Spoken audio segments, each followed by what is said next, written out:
Lucas, capítulo 8, versículo de número 22, amém? Estão me ouvindo? Lá no fundo, amém? Lucas, capítulo 8, versículo de número 22. Vamos orar ao Senhor. Pai, fala conosco no nome de Jesus. Que nessa noite o espírito de ousadia, de valentia, Senhor, esteja sobre nós. Que possamos desfrutar da boa, da agradável e da perfeita vontade do Senhor. Senhor, nós nos escondemos no sangue de Jesus Cristo de Nazaré. Nós nos escondemos debaixo das mãos poderosas do Senhor, porque sabemos que é no Senhor que encontramos o nosso refúgio. E o nosso coração veio para ouvir a Tua palavra, por isso, libera ela no nosso meio, ó Yahvé, em nome de Jesus Cristo.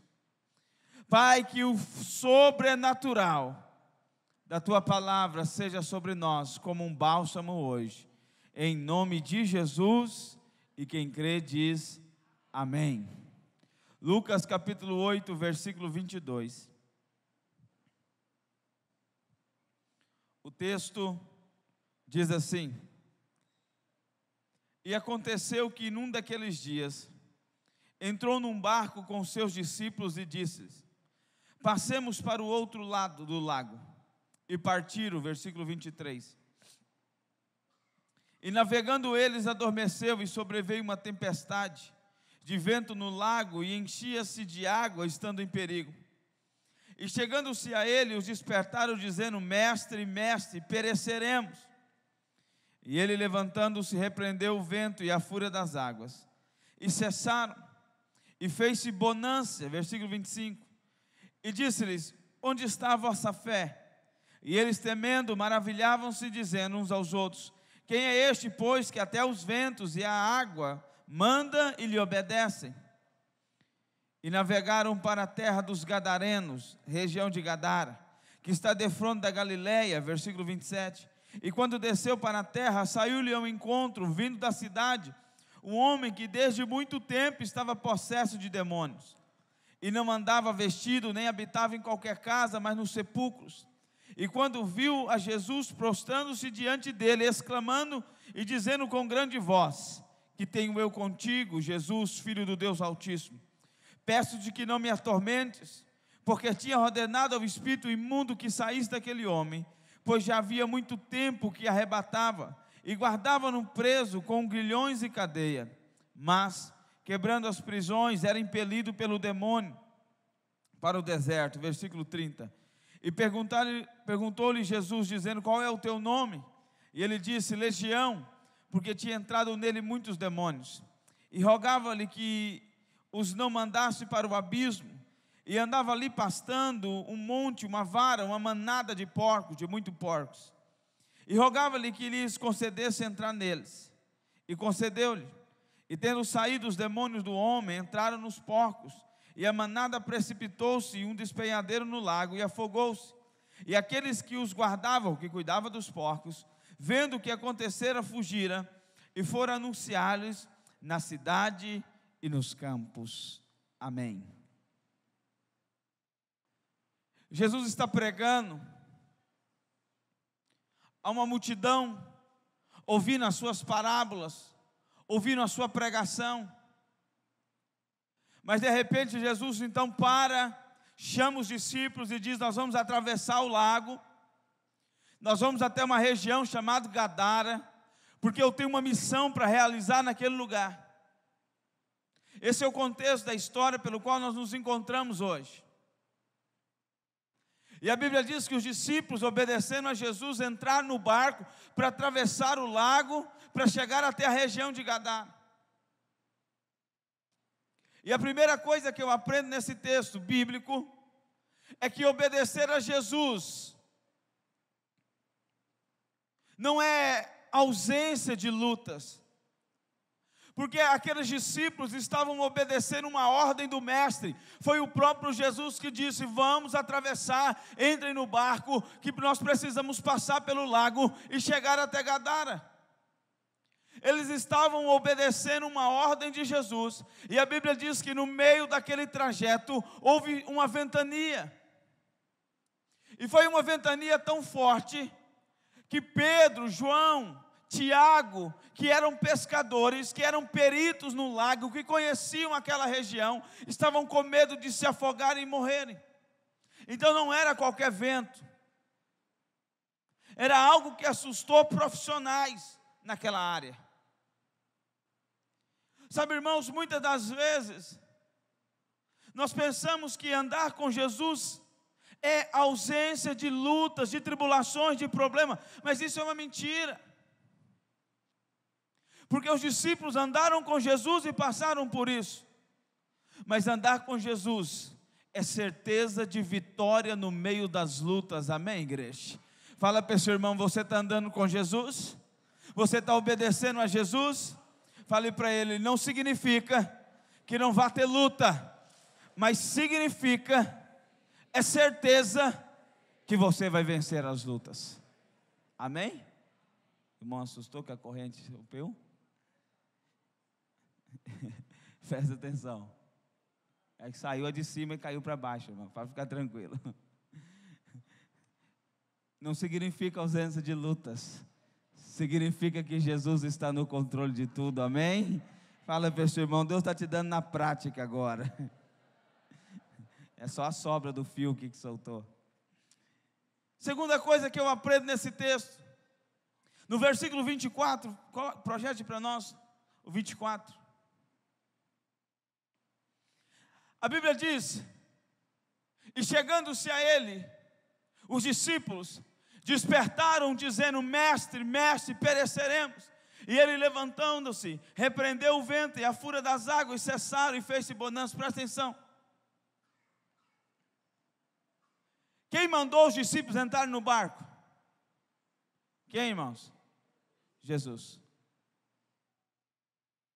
Quem sabia que estava acontecendo aquela tempestade? Quem? Jesus. Mas a Bíblia diz que os discípulos precisaram acordar a Jesus. Irmão, quem pesca sabe que um barco fica balançando quando você está pescando. No normal, com as águas tranquilas, diante de uma tempestade, presta atenção, as águas se agitam e é impossível você dormir. Mas a Bíblia diz que Jesus estava o quê? Dormindo.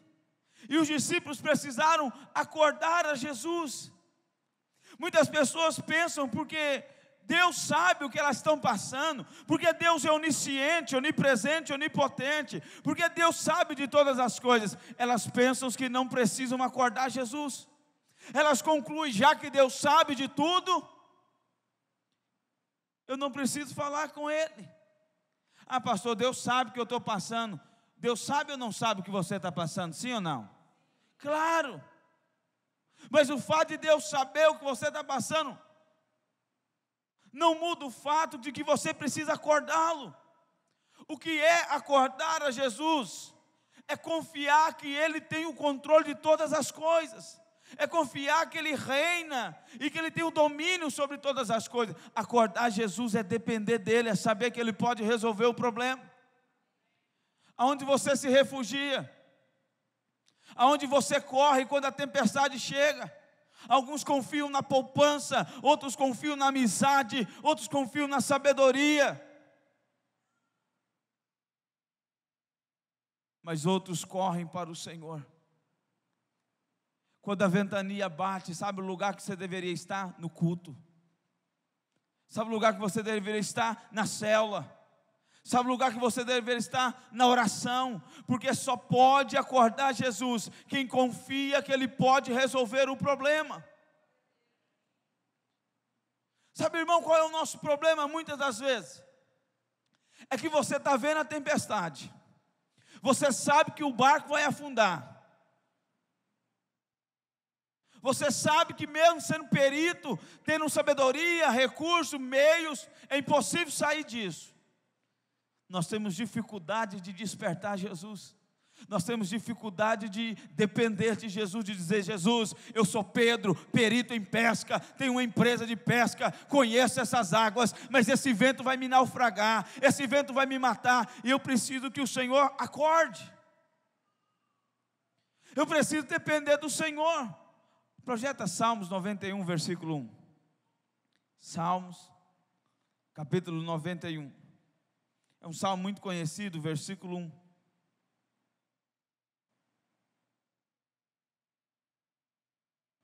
Salmos, capítulo 91, versículo de número 1. Diz assim: aquele que habita no esconderijo do Altíssimo, à sombra do Onipotente descansará. Versículo 2. Direi do Senhor, Ele é o meu refúgio. O salmista está dizendo: eu me escondo nas asas de Deus, porque eu tenho convicção que Deus é o meu refúgio, Deus é a minha fortaleza, e nele, então somente nele, eu vou confiar. Quem você confia no dia da angústia? Em quem você clama no dia da aflição? Porque os discípulos estavam obedecendo Jesus e mesmo assim estavam diante de aflição, e eles necessitaram acordar Jesus. Irmão, tem coisas na minha vida e na sua vida que você necessita ter a humildade de reconhecer que não pode resolver sozinho, e que você precisa que Jesus entre nesse negócio, entre nesse casamento, entre nessas finanças, entre nesse milagre, para que ele aconteça na sua vida. Isso é despertar Jesus. Isso é confiar que Ele tem um controle sobre todas as coisas. Isso é dizer: Deus, eu preciso que o Senhor entre na minha vida e mude. Eu tenho tentado vencer o pecado, eu tenho tentado me libertar, eu tenho tentado ter uma vida, mas as ventanias, as circunstâncias, as tempestades têm me cercado. Acorda. Ou seja, eu dependo de Ti, amém, irmãos? Terceira coisa que eu gostaria de falar nesse texto, Lucas 8, versículo 24 ainda, é a importância de descansar em Deus, descansar na promessa de Deus. A Bíblia diz que Jesus estava dormindo, e quem dorme no meio de uma tempestade, irmão, muitos perdem o sono, fica com insônia, não sabe como vai pagar a conta, não sabe como vai resolver a situação. A tendência é perder o sono. Quando a enfermidade bate a porta, quando um diagnóstico contrário bate a porta, a tendência é perder o sono. Mas Jesus está dormindo. E por que Jesus está dormindo, pastor Francisco? Porque Jesus sabe que aquele que prometeu para ele vai cumprir a promessa. Deus prometeu que Jesus morreria na cruz do Calvário, e ele não pode morrer no lago, ele não pode morrer nas águas. Então ele pode dormir no meio da tempestade, porque ele sabe que não vai morrer até ver a promessa de Deus se cumprir na vida dele. Ei, você pode dormir no meio das tempestades, porque você não vai naufragar enquanto não ver a promessa de Deus se cumprir na sua vida, na sua família, nos teus projetos, nos teus sonhos, porque tudo aquilo que Deus prometeu tem o sim e o amém dele. Olha o que está escrito em 2 Coríntios capítulo 1, versículo 20. 2 Coríntios capítulo 1, versículo 20. Esse é um dos textos mais poderosos da Bíblia. 2 Coríntios capítulo 1, versículo 20. O texto diz: porque todas quantas promessas há de Deus são nele sim, e por ele o amém, para a glória de Deus por nós. O que está dizendo? Toda promessa de Deus tem o sim dele e tem um amém dele. Tudo quanto ele prometeu para você, ele já disse sim e ele já disse amém. O que significa amém? Assim seja. Antes de Deus te prometer alguma coisa, ele já disse para você sobre aquela promessa, sim e amém. Ele já deu o aval, ele já autorizou, e é ele que está lutando pelo cumprimento da promessa dele sobre a sua vida. Quando ele promete a salvação da sua família, ele já disse sim e amém pela salvação da sua família. Quando ele diz: eu me fiz pobre para que você se tornasse rico, ele já disse sim e amém sobre essa promessa. Quando ele disse que você seria cabeça e não cauda, ele já disse sim e amém sobre essa promessa. Existem 8.000 promessas bíblicas. Em todas as promessas de Deus, ao sim e o amém. Fala para esse irmão: Deus já disse sim e amém. Diga: se Deus falou, está autorizado e vai acontecer. Diga: você vai ver com os teus olhos o cumprimento de cada promessa de Deus. Mas muitas das vezes nós queremos ser como Sara. E o que Sara fez, pastor? Sara quis ajudar Deus. Deus disse: Sara, Abraão, eu tenho uma promessa para vocês. E toda promessa de Deus tem o quê? O sim e o amém. Qual é a promessa, Deus? Vocês vão ter um filho. Quem prometeu? Se ele prometeu, ele vai cumprir. Toda promessa tem o sim e tem o... Ele prometeu, ele vai cumprir na sua vida. Só que Sara teve que dar uma ajuda. Espera aí, eu vou trazer uma mulher, uma escrava, Agar deita com Abraão, e Abraão tem um filho e Deus cumpre a promessa. Ei, se é Deus que prometeu, é Deus que vai fazer na sua vida. Se é Deus que tem falado, Ele não precisa de você ajudando, Ele só precisa de você continuando crendo naquilo que Ele tem te prometido. Mas a parte de fazer o milagre, ninguém que está aqui precisa ajudar a Deus. Você só precisa crer, continuar firme crendo, porque a parte do milagre é com Deus. Amém? Cutuca esse irmão, diga: fica na sua aí, Deus não precisa de ajuda, só continua crendo. Olha para um banco vazio aí da igreja e diz assim: meu esposo, minha esposa, meus filhos vão estar aqui. Deus prometeu, toda a promessa dele tem um sim e um amém. Irmão, ele prometeu. Você pode dormir. Você pode falar para o seu irmão: vem com travesseiro para o culto. Você pode dormir na promessa. Porque se é Deus que tem prometido, Ele vai fazer, amém, irmãos? Quarto princípio que eu gostaria de compartilhar, ainda no texto de Lucas, capítulo 8, versículo 24. Lucas, capítulo 8, versículo 24. Quarto princípio que eu gostaria de ensinar nessa noite: identifique o inimigo. Identifique quem é o seu real inimigo. A Bíblia diz assim: e chegando-se a ele, despertaram, dizendo: mestre, mestre, pereceremos. E ele, levantando-se, repreendeu o vento e a fúria das águas, e cessaram, e fez-se o quê? Presta atenção. Quem provocou o vento? Isso é muito chave. Identificar quem é o teu inimigo é chave. Pastor, se é Deus que produziu o vento, então não tem mais o que fazer. Porque agindo Deus, se Ele está produzindo o vento, ninguém para o vento. Se é Deus que está causando aquela ventania, não adianta fazer mais nada. Quem vence o Senhor? Quem guerreia contra Deus e sai vitorioso? Quem luta contra o El Sabaote e sai dali daquela luta com a vitória nas mãos? Ninguém. Pastor, por que você sabe que não é Deus? Por 2 motivos. Primeiro, Deus não quer matar Jesus no lago, porque Jesus tem que morrer aonde? Aonde? Na cruz. Segundo motivo, Deus não repreende Deus. Jesus repreendeu o vento. Se era Deus, Ele estava repreendendo Deus. Então Jesus não pode repreender Deus. Então não é Deus. Tá, se não é Deus, pode ser uma situação climática. Pode ou não pode? Pode. Mas agora, por que eu sei que não é uma situação climática? Porque Jesus dá uma ordem ao vento. Ele repreendeu o vento e a fúria das águas. Mas o vento não tem ouvido, o vento não ouve. Jesus está falando com alguém. Ele está repreendendo algo. Pastor, se não é Deus, e não é o vento natural de algo climático, quem está por detrás do vento? Satanás.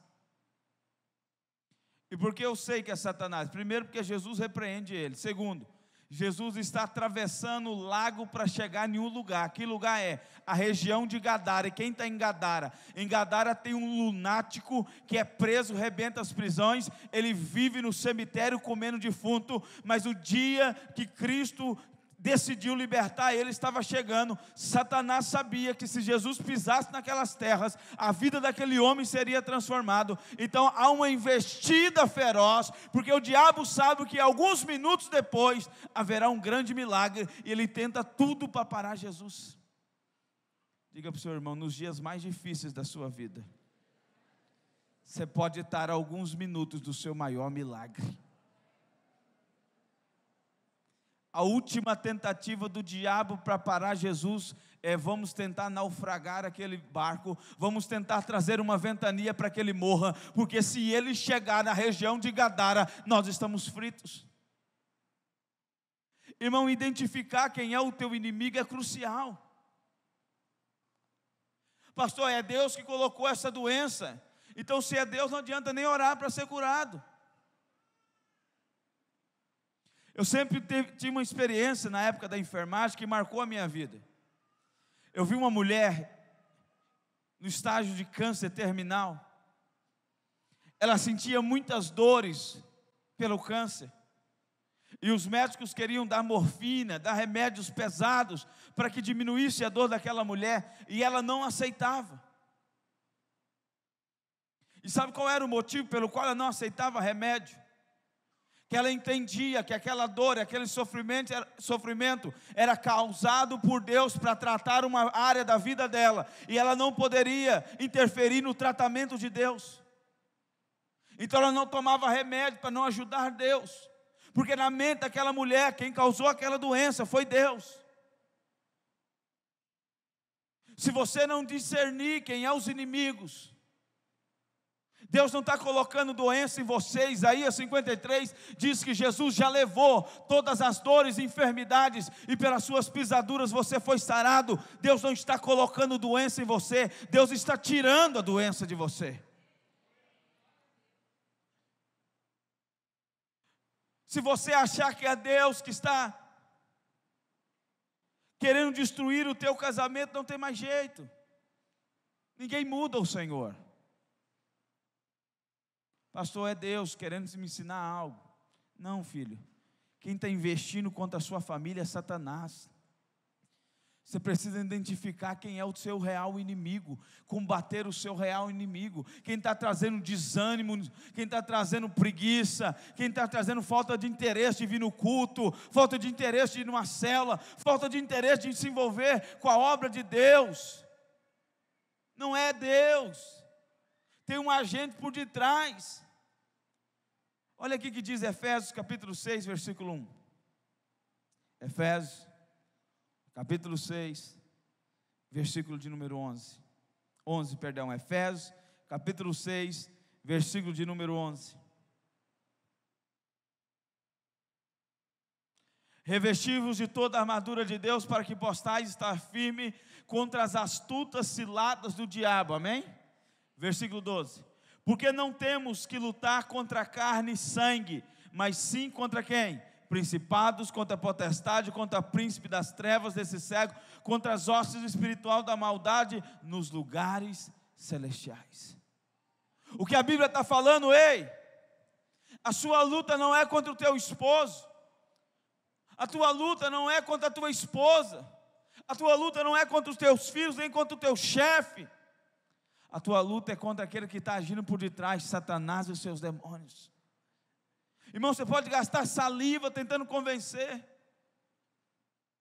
Quantas vezes eu e a minha esposa estávamos em desavença, em desacordo por algo. Eu achava que era amarelo, ela achava que era azul. E de repente nós começamos a orar. E toda aquela ventania, toda aquela tempestade muda. E nós concluímos que o negócio é rosa. Mas o que mudou? É porque a ação espiritual foi removida. Então você quer guerrear, quer vencer qualquer guerra na sua vida? Ataca o real inimigo. O seu real inimigo chama-se Satanás. Diga para o seu irmão, diga: o seu inimigo não é seu esposo, esposa, filho, irmão da igreja, patrão. O teu inimigo chama-se Satanás, e você está em guerra contra ele. A nossa luta é contra principado, potestade nas regiões celestiais. Se o seu casamento está frio, começa a guerrear contra o real inimigo. Se você está vendo uma crise financeira constante, comece a guerrear contra o seu verdadeiro inimigo. Amém, igreja? Quinto, ainda no versículo, Lucas capítulo 8, versículo 24, fala que Jesus repreendeu o vento e a fúria das águas. Isso fala de se posicionar. A Bíblia diz que levantando-se, repreendeu o vento. Fala de termos uma posição de guerra. Irmão, Deus não move na passividade. Um crente cheio do Espírito Santo é um crente que se posiciona. Ah, pastor, estou vendo que as minhas finanças estão acabando, aleluia. Ah, pastor, estou vendo que o meu casamento está chegando ao fim, aleluia. Ah, pastor, estou vendo que o meu ministério está esfriando, aleluia. Você não se posiciona. Fala para o seu irmão, é tempo de se posicionar no que Deus está te chamando hoje. Irmãos, se posiciona até Deus salvar sua família. Vem orar. Eu amo o texto de Daniel, porque quando Gabriel se apresenta a Daniel no 21º dia, o anjo Gabriel diz: Daniel, você é um filho, um homem muito amado, e desde o primeiro dia em que se dispôs o teu coração a orar e a buscar ao Senhor, Deus ouviu. Quando que Deus ouviu? Quando que Deus ouviu? Desde o primeiro dia. E quando que veio a resposta? No 21º dia. Deus ouviu no primeiro. A resposta veio no 21º. Ah, pastor, então tem que orar 21 dias. Não, se não viesse no primeiro, Daniel ia orar 22, 23, até que a bênção se manifestasse. Se manifestasse no 15º dia, Daniel ia parar. O que significa é que nós devemos nos posicionar e orar, até que o milagre aconteça na nossa vida. Se demorar um dia, eu me posiciono um dia. Se demorar um mês, eu me posiciono um mês. Se demorar um ano, eu me posiciono um ano. Porque eu tenho certeza que todas as promessas de Deus têm o sim e o... E se Deus está comigo, vai dar certo, eu me posiciono. A partir de hoje eu declaro, vai mudar a minha casa, vai mudar a minha família, vai mudar as minhas finanças, vai mudar o meu ministério. Hoje eu declaro, porta fechada vai se abrir. Hoje eu declaro fome e sede da palavra de Deus. Algo dentro de mim vai começar a mudar, porque eu estou declarando a verdade da palavra de Deus. Eu estou me posicionando. Quem já viu cachorro? Tem cachorro em casa? O cachorro aparece na porta da casa ali, abana o rabo. Você finge que não vê, ele finge que você não está vendo, ele entra mais um pouquinho. Você desconsidera aquilo, ele pula para cima do sofá. Qual é o jeito de separar ele? Se você se posicionar e dizer, sai, ele vai sair. Tem muitos irmãos que permitem que o diabo entre na casa. Ele está devagarzinho entrando. Só que você nunca se posiciona. Diabo não tem poder sobre a sua vida. Jesus Cristo garantiu vitória 2000 anos atrás. Circunstâncias e ventanias não têm poder sobre a sua vida. Jesus já acalmou a tempestade há 2000 anos atrás. O que falta hoje é eu e você nos posicionarmos em Cristo nas regiões celestiais, com a convicção e com a certeza que depois da ventania, a Bíblia diz, e fez-se bonança. Fala para o seu irmão, toda vez que acabar a ventania, há um tempo de muita bonança. Profetiza sobre ele, eu profetizo o cessar das ventanias hoje, e uma grande bonança de Deus sobre a sua vida. E por último, qual é o resultado do milagre? por que e o que produziu aquele milagre na vida dos discípulos. Presta atenção, versículo 35. Vamos para o versículo 35. Jesus chega em Gadara, pisa na terra de Gadara, expulsa aquela legião de demônios. E saíram a ver o que tinha acontecido, a multidão, o povo. E vieram ter com Jesus. Acharam então um homem de quem havia saído os demônios, vestidos em seu juízo, assentado aos pés de Jesus, e temeram. 36. E os que tinham visto contaram-lhe também como fora salvo aquele endemoniado. Ou seja, expulsou os demônios, foi para os porcos, e os porcos caíram, se precipitaram nas águas. E toda a multidão da terra dos Gadarenos ao redor lhe rogava que se retirasse deles, porque estavam possuídos de grande temor. E entrando ele no barco, voltou. Ou seja, Jesus saiu de lá. E aquele homem de quem havia saído os demônios rogou-lhe que os deixasse estar com ele. Mas Jesus os despediu, dizendo: torna para a tua casa e conta quão grandes coisas te fez Deus. E ele foi apregoando por toda a cidade com grandes coisas Jesus lhe tinha. A multidão chega até Jesus. Eles entendem o que aconteceu. Existia um homem endemoniado. Jesus libertou aquele homem, expulsou os demônios para os porcos. Automaticamente o povo diz: manda Jesus embora. Não era para o povo estar feliz? Jesus chegou, todo mundo conhecia o homem, ele foi liberto. Mas o povo não estava preocupado com a libertação daquele homem, mas sim com o prejuízo dos porcos. Imagina aqui, irmão, chega uma pessoa lunática aqui agora, e eu falo: irmão, vamos libertar essa pessoa agora, amém? Amém ou não? E eu falo: demônio, você vai ter que sair desse homem. E o demônio diz: é o seguinte, eu saio, mas com uma condição: eu vou entrar nos carros que estão aí fora e nas motos, e vou explodir tudo. Quem veio de carro e veio de moto, dá amém para a libertação agora? Foi o que Jesus fez. Eles tiveram prejuízo por aquela libertação, mas Jesus estava ensinando o valor. Uma alma vale mais do que o mundo inteiro. Uma alma vale mais do que todas as coisas. Fala para o seu irmão: você tem um valor inestimável. E aquele homem falou: Jesus, o Senhor mudou a minha vida, eu quero te seguir. Eu quero andar com o Senhor, eu quero permanecer com o Senhor. E Jesus disse: não, vai para a sua cidade, prega na sua casa. Irmão, Jesus vai voltar nessa cidade, é chamada Decápolis, que é 10 cidades, 10. E toda essa cidade vai ter ouvido o Evangelho, porque aquele homem endemoniado fez o quê? Pregou o Evangelho. Irmão, eu pergunto para você: qual teologia ele fez? Qual faculdade teológica aquele homem fez? Nenhuma.